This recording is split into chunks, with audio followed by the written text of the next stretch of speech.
Au moment où nous parlons du Covid, si tous les Africains se sont arrêtés au CM2 parce qu'ils savent lire et écrire, si on s'arrête tous là, vous croyez qu'il y a un Africain qui va trouver un médicament du Covid et qui va l'imposer au monde? Si nous nous arrêtons tous là, vous croyez qu'on ne peut pas nous envoyer de l'eau en nous disant que c'est du vaccin? Qui est l'Africain qui va pouvoir déceler que c'est un produit qui contient ceci, qui contient cela, qui peut soigner ou qui peut amener des réactions secondaires? Qui est l'Africain qui le fera? Mais ces gens qui disent que l'école ne sert à rien, la télévision où ils viennent s'asseoir pour le dire, ce sont des cancres qui n'ont pas réussi, qui l'ont fait. Le micro dans lequel ils parlent, ce sont des enfants qui n'ont pas étudié, qui n'ont rien appris, qui le font. Ah, mais vraiment, j'ai peur et j'ai honte pour l'Afrique. Je dis que l'amour de l'argent est une racine de tous les maux. À cause de l'argent, à cause des envies, les Africains ont le vertige. Ils sont malheureux parce qu'ils ont le vertige. Ils croient que tout se résume en quelques billets de banque. Ceux qui parlent, j'aimerais que vous me disiez, vous et moi, nous sommes en train de causer en streaming. Je parle d'ici dans une chambre, vous êtes dans une chambre, vous êtes à Ouaga, je suis à Abidjan, on parle, on s'entend. Vous croyez que s'il n'y a pas d'école, s'il n'y a pas de connaissance, s'il n'y a pas la science, quelqu'un peut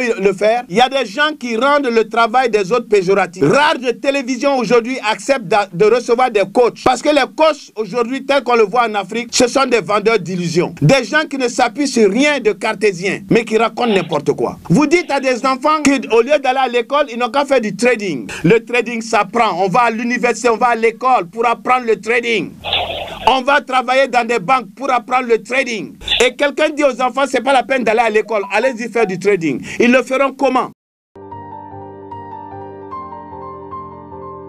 Alors, nous voyons à travers tout ce que nous entendons qu'il y a une grande confusion qui se développe. Une confusion entre l'école et une confusion avec le système scolaire. Il s'agit de deux choses totalement différentes. Alors, l'école, c'est un creuset du savoir, de la science, de la connaissance. Il faut aller à l'école pour avoir la connaissance, pour obtenir la science, pour apprendre. Quand on dit école, ce n'est pas seulement un bâtiment où on réunit les gens, mais l'école, c'est toutes les occasions, tous les endroits où on va pour apprendre quelque chose. Pour obtenir la science, obtenir la connaissance. Tout s'apprend. Sans connaissance, un être humain ne peut pas avancer dans la vie. Sans connaissance, un homme ne peut pas réussir. Nous voyons des gens qui disent qu'il ne faut pas aller à l'école, il ne faut pas aller loin, il faut s'arrêter au CM2. Alors, il y en a même qui osent dire que celui qui dépasse le CM2, c'est une malédiction. Il y en a qui poussent le bouchon jusqu'à dire que l'école est le plus grand poison pour les Africains. Alors, je me demande si ces personnes ont eu le savoir, parce que j'aimerais qu'on me montre dans tout le monde entier un seul pays où ce sont les idiots qui réussissent, un seul pays où ce sont les crétins qui réussissent, un seul pays où c'est ceux qui n'ont pas du tout appris quelque chose qui réussissent. Il ne faut pas de la confusion. Je serais heureux que des coachs disent aux jeunes que celui qui n'a pas pu dépasser le CM2 ou qui n'a pas pu dépasser le BEPC ou celui qui a simplement le bac et qui voit, qui a l'impression qu'il ne va pas réussir dans sa vie, qu'il sache qu'il y a autre manière de se comporter pour pouvoir réussir, mais ne pas leur dire que le fait de ne pas aller à l'école fait réussir. Mais il y a beaucoup d'autodidactes. Les Anglais disent self-made men. Des gens qui se sont faits eux-mêmes. Mais est-ce que la majorité des riches sont ces personnes? Certainement pas. La majorité des riches, ce ne sont pas des autodidactes, ce ne sont pas des self-made men. Mais il y en a. Mais seulement, comment ces personnes y sont arrivées? Ce n'est pas en disant que l'école ne sert à rien. Nous sommes entrés dans le siècle du combat des cerveaux. Les Européens, les Occidentaux font tout pour attirer des Africains qui ont du cerveau. Quand vous allez étudier chez eux, vous avez le diplôme, on sait faire tout pour vous retenir. Et qu'aujourd'hui, dans le monde, on cherche les gens excellents. Aujourd'hui, aux États-Unis, ceux qui sortent de Yale, en Angleterre, ceux qui sortent comment s'appelle cette université, Princeton, je crois.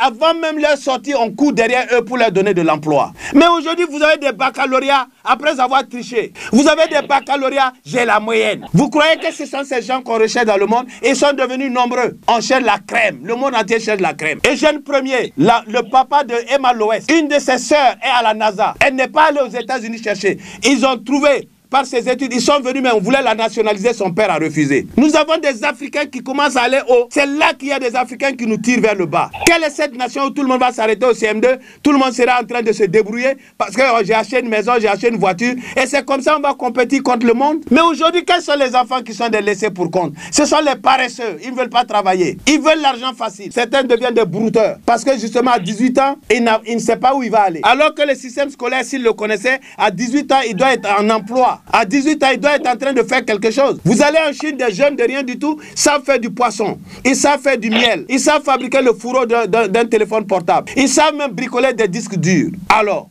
Nous, on dit ici, non, je vais mettre 100 000 francs, et puis dans 2 mois, je viens prendre 200 000. Il y a un système qui est venu, je vais investir. Voici où sont les Africains. Vous ne voyez pas que c'est un peuple vraiment qui va droit dans le mur? Le travail paye. Et pour travailler, il faut apprendre d'abord. Je ne peux pas vider un WC si on ne m'a pas appris. Je serai un piètre videur. Je vais vous dire quelque chose. Il n'y a aucun enfant qui aime l'école. C'est pourquoi les Occidentaux, les Blancs ont compris. On prend l'enfant depuis l'âge de 3 ans, 4 ans. On lui fait passer l'école comme un jeu. Il s'amuse. Il y a des Legos, il y a des dessins, il y a des coloriages. Tout ça pour qu'il sente que l'école, c'est un jeu. Personne n'aime l'école. Regardez même autour de vous. Même des centres d'apprentissage. Quand vous êtes en train d'apprendre aux enfants, ils ont tous la mine serrée. Il n'y a personne qui aime. Quand vous êtes en train de dire à votre enfant, le matin, fais ci, fais ça. Il a la mine serrée. Mais pourquoi? C'est pourquoi j'ai dit aux gens ce que quelqu'un disait. Quand dans la maison de ton voisin, tu entends les enfants pleurer, ne dis pas qu'il maltraite les enfants. C'est quelqu'un qui est en train de donner des outils à ses enfants pour réussir dans la vie. Les endroits où on ne pleure pas, les enfants viennent, ils mangent du caviar, ils mangent des bons plats, et puis ils dorment, et puis ils vont se promener avec leurs camarades, vous leur rendez mauvais service. Alors vous avez en plus des gens qui vont leur dire que l'école ne sert à rien. Mais tous les enfants aiment ça, c'est du pain béni. Si tu lui dis qu'il y a d'autres moyens de réussir, d'avoir l'argent sans aller à l'école, mais tous les jeunes aiment ça. Mais je vais vous dire que vous vous trompez, vous vous foutez le doigt dans l'œil. Vous vous foutez le doigt dans l'œil. Il faut apprendre, il faut s'instruire le plus loin possible, selon ton intelligence. Vas-y, quand tu as acquis la connaissance, quand tu as acquis la sagesse, quand tu as acquis la science, tu peux maintenant investir dans des domaines scientifiques. Tu peux investir dans des domaines technologiques. Et c'est ce que nous cherchons en Afrique. Alors quelqu'un va venir nous dire tous nos enfants doivent s'arrêter au CM2 parce qu'ils doivent tous des échangeurs d'argent. Mais encore faudrait-il avoir cet argent? Car pour entreprendre, il faut du capital. Et je ne sais pas si tout le monde ignore, et si ces gens ignorent cela. Mais le capital ne s'obtient que par le travail et l'épargne. Je ne suis pas en train de dire qu'il suffit de savoir lire pour réussir. Mais dans tout ce que vous allez apprendre aujourd'hui dans le monde moderne, il faut savoir lire. Que ce soit sur Internet, que ce soit dans des livres, il faut savoir lire. Savoir lire, c'est-à-dire lire en ayant un esprit critique.